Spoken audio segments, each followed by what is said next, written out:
A paz do Senhor, queridos! Estamos iniciando mais uma videoaula sobre subsídio de seu canal EBD Fácil e Motivadora.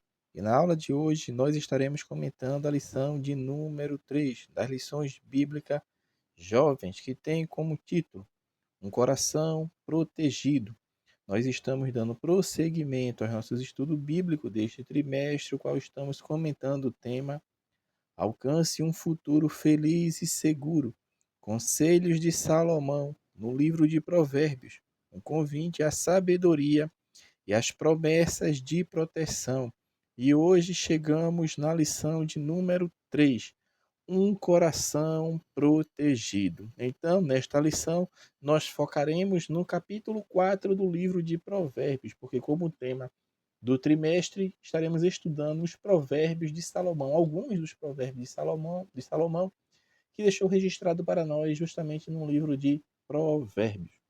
Então, meus amados irmãos, nesta lição nós vamos perceber, obviamente que na Bíblia Sagrada, como esse livro que vem justamente a nos alertar para a necessidade de guardarmos o nosso coração, porque é o tema da lição, um coração protegido. Então, cuidarmos a respeito do que o que domina o nosso coração.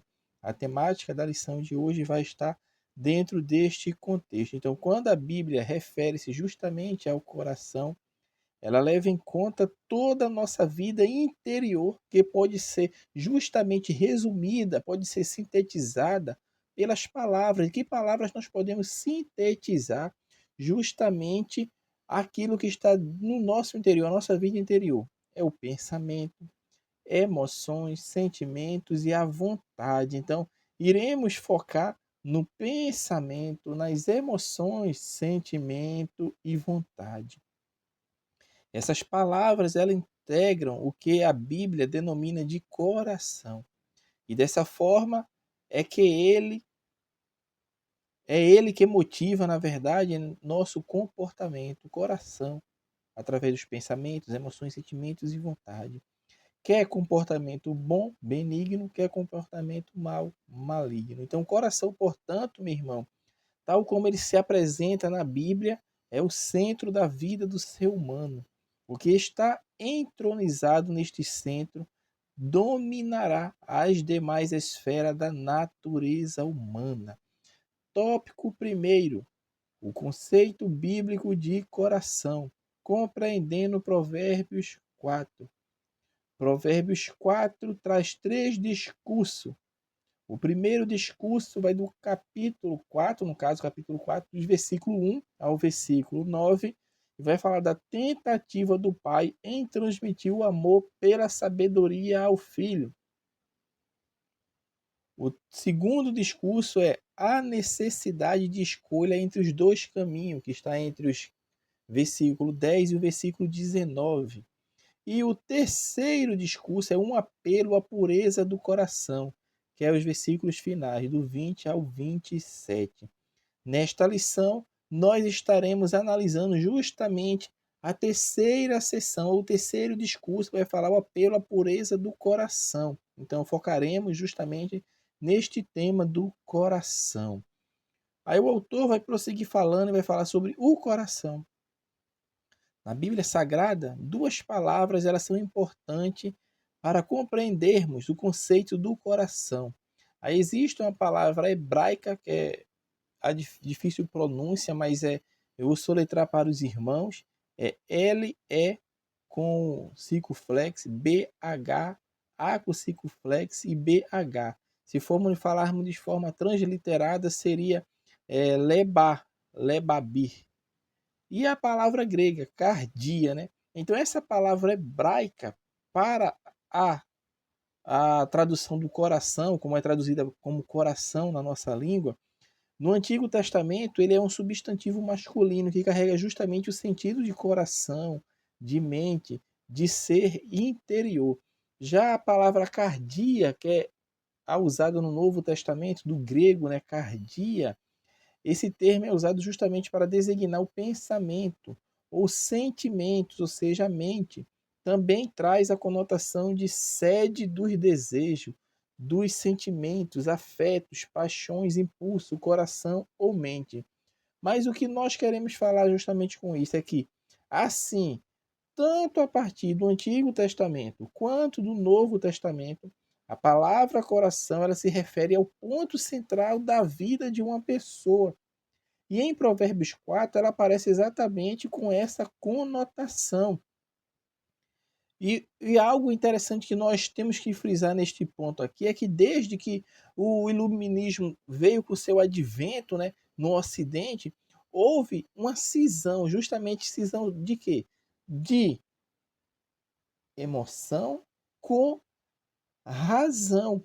E nessa cultura clássica, na cultura clássica, né, principalmente na filosofia grega, retrocedendo um pouco mais, nós vamos ver que o entendimento sempre foi na compreensão do caminho do meio, ou seja, na operação entre a razão e a emoção.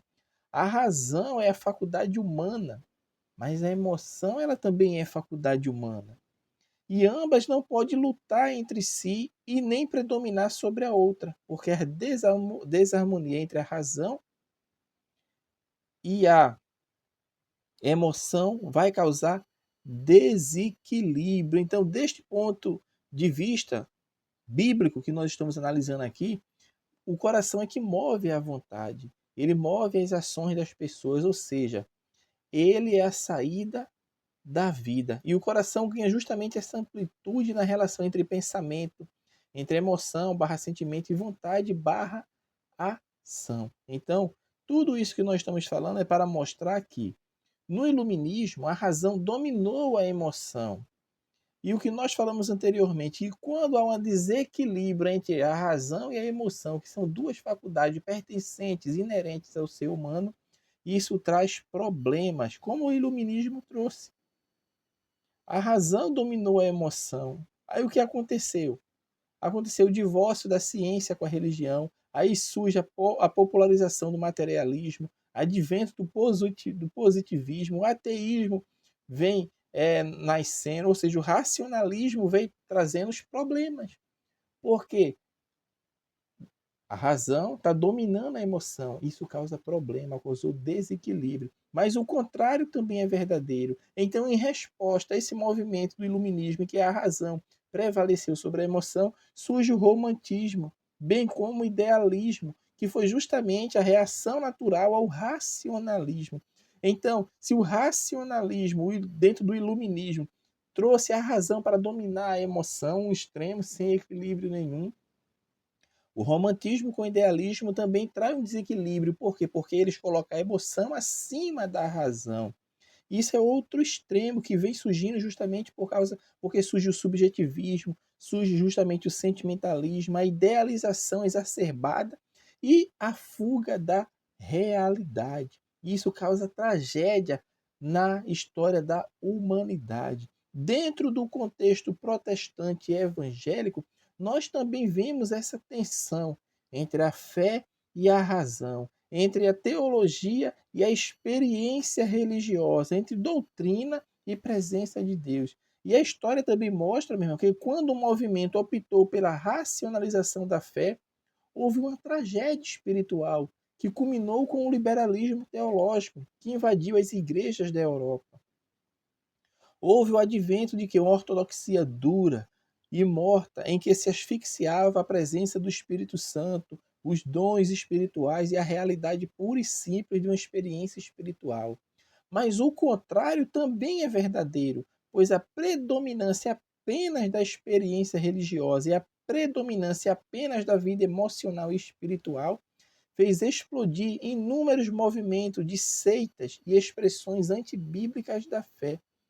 O movimento pentecostal viveu a tensão entre a emoção e a razão, entre a experiência e doutrina, entre fé e prática. Mas, embora tenha essas tensões, haja essa tensão entre experiência, vamos falar assim, entre a emoção e a razão, elas jamais serão excludentes, pois são duas realidades psíquicas do ser humano e, do ponto de vista bíblico, ambas devem ser consideradas como esfera de uma única realidade. Que realidade é essa? A do coração. Então, o caminho sempre bíblico de considerar o coração é o de integrar intelecto, emoção e vontade. Isso é o que a Bíblia ensina a respeito do coração. Separar a razão do coração não honra a Bíblia.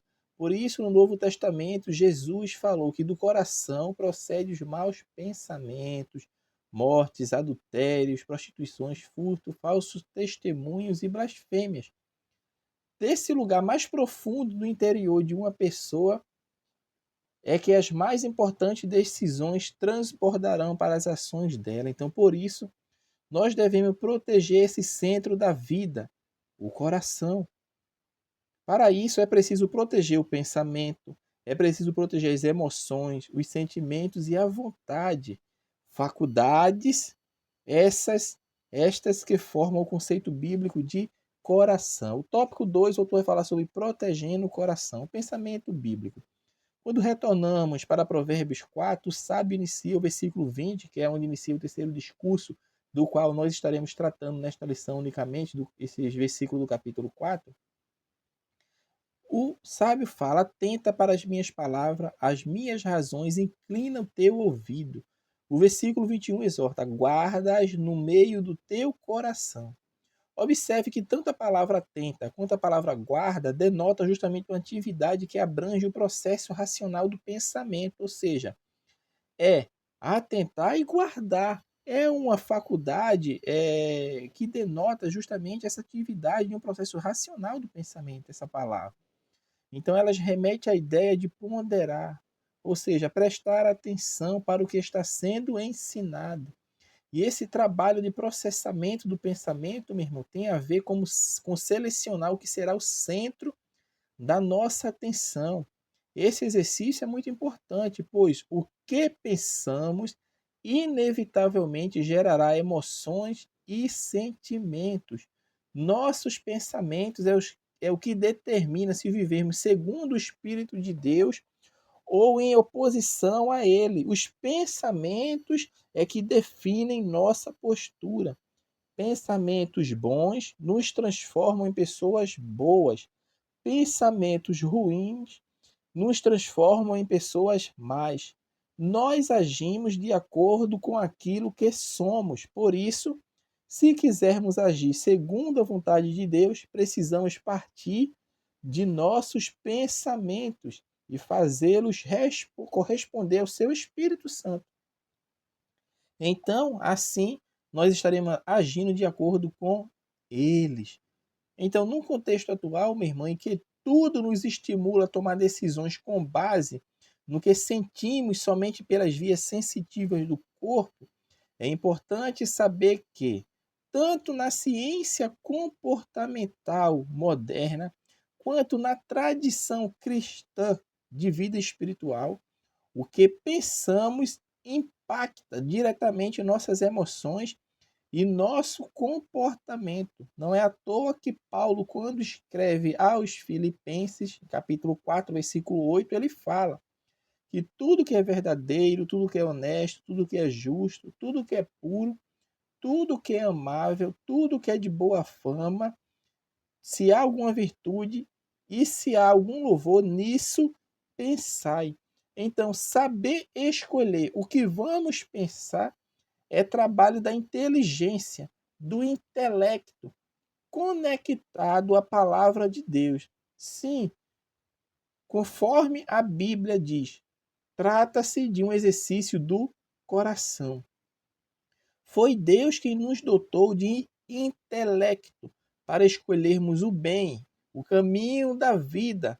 Assim, a Bíblia e a fé cristã, elas não anulam o intelecto e o pensamento, mas a palavra de Deus direciona-nos segundo a ação do Espírito. Então, este primeiro ponto aqui do segundo tópico fala justamente sobre o pensamento bíblico. E o autor prossegue falando justamente sobre pensamento protegido. Proteger o pensamento, meu irmão, era uma preocupação dos cristãos primitivos e dos cristãos dos primeiros séculos. Então, para trilhar uma vida de santidade, era preciso erguer barreiras de proteção ao pensamento. Citamos Paulo falando aos Filipenses, no capítulo 4, versículo 8. E a melhor maneira de fazer isso é dedicar-se à disciplina da meditação bíblica. As palavras que nós falamos, atentar e guardar, em Provérbios capítulo 4, versículo 20 e 21, como nos ensina, exorta-nos justamente ao exercício intelectual. E que exercício intelectual é esse? Da leitura, da reflexão, da memorização do texto bíblico, porque quando nós estamos fazendo isso, nós estamos protegendo o nosso pensamento. Então, o pensamento protegido, ele advém justamente de algumas atividades espirituais. Leitura, reflexão, memorização de texto bíblico. O autor prossegue falando agora sobre os sentimentos e as emoções, como nós protegemos os sentimentos e as emoções. No primeiro ponto, ele vai definir o que é emoção e o que é sentimento, porque no versículo 22 de Provérbios 4 mostra que a sabedoria é vida e saúde para o corpo. O versículo 24 descreve a sabedoria que traz a retidão à boca e a virtude aos lábios. Então, o livro de Provérbios está mostrando que as palavras de nossa boca e a saúde de nosso corpo têm a ver com o equilíbrio de nossas emoções, com o equilíbrio de nossos sentimentos. Então, assim, o autor vai definir o que é emoção, porque ele vai mostrar que existe a diferença. Emoção e sentimento não são a mesma coisa. São coisas diferentes, porque emoção ele vai trazer como um estado mental intenso, explosivo e de pouca duração, que provoca impacto em nosso comportamento. A emoção é um estado mental alterado em que a paixão destrona a cognição. Isso impacta consideravelmente a relação humana, bem como a competência de executar uma atividade. E nós podemos citar algumas principais das emoções. Ira é uma emoção, tristeza, medo, desprezo, prazer, surpresa, nojo, a vergonha, tudo isso são emoções. Já o sentimento é um estado mental menos agitado ou perturbado, sem intensidade. É um estado mental mais duradouro, tais como gratidão, compaixão, felicidade, decepção, solidão, tudo isso é sentimento. Então, um dos grandes desafios dos tempos atuais é justamente cultivar a harmonia e o equilíbrio das emoções e dos sentimentos, pois é na desarmonia da emoção e do sentimento que se encontra a origem da maioria das enfermidades emocionais. E o autor prossegue falando como protegemos as emoções e os sentimentos. Como nós vamos proteger? Assim como nós falamos no primeiro tópico. Pensamento protegido, agora emoções e sentimentos protegidos. As emoções e os sentimentos cumprem um papel muito importante em nossa vida em sociedade. Quando se desequilibram, toda a nossa vida também ela se desequilibra. E quando isso acontece, o medo vira pânico, a tristeza vira depressão, a ira vira cólera. Então, resumindo, o pecado jaz em nossa porta. Então, do ponto de vista bíblico, a melhor forma de equilibrar, a melhor forma de proteger nossas emoções, bem como nossos pensamentos, é tendo justamente as virtudes do Espírito Santo, cuja porta de entrada é o amor. Então, trata-se do sentimento mais virtuoso da Bíblia, que a porta de entrada é por ele, o amor. E não poderíamos deixar de falar aqui de uma das virtudes do Espírito Santo, que é o domínio próprio ou temperança, que é uma virtude especialíssima para o nosso equilíbrio. E por que dá tanta ênfase à temperança como uma virtude importante? Porque essa virtude é justamente a que ordena as nossas emoções. Pois nós temos que olhar aqui que quem é governado pelas emoções, quem é governado pelas paixões, ainda não é governado pelo Espírito Santo. Por isso, a palavra de Deus nos estimula a cultivar a virtude da temperança, que é justamente oposta à emoção exacerbada. Então, eu protejo as minhas emoções, os meus sentimentos, cultivando a virtude temperança, que é o oposto desta emoções exacerbada. O autor prossegue falando sobre protegendo a vontade. A vontade é a saída da vida, porque no versículo 23 de Provérbio 4, o sábio fala que sobre tudo que se deve guardar, guarda o teu coração, porque dele procede as saídas da vida. A nova versão transformada traduz saída da vida como dirige o rumo de sua vida. Então, o que falamos e o que fazemos, meu irmão, são consequências do que cultivamos no nosso coração. O que falamos e o que nós fazemos são justamente as consequências daquilo que nós cultivamos no nosso coração. Nossa boca falará o que está em nosso coração. Nossos olhos olharão de acordo com o que está no coração. E nossos passos serão bem ordenados ou mal ordenados de acordo com o que está no coração. Porque do coração é que emerge nossa vontade. E da vontade emerge a ação. Então, vontade e comportamento são inseparáveis. E além disso, nossas vontades e ações serão boas se nossos pensamentos e sentimentos forem bons, como falamos anteriormente. Mas como protegemos a vontade?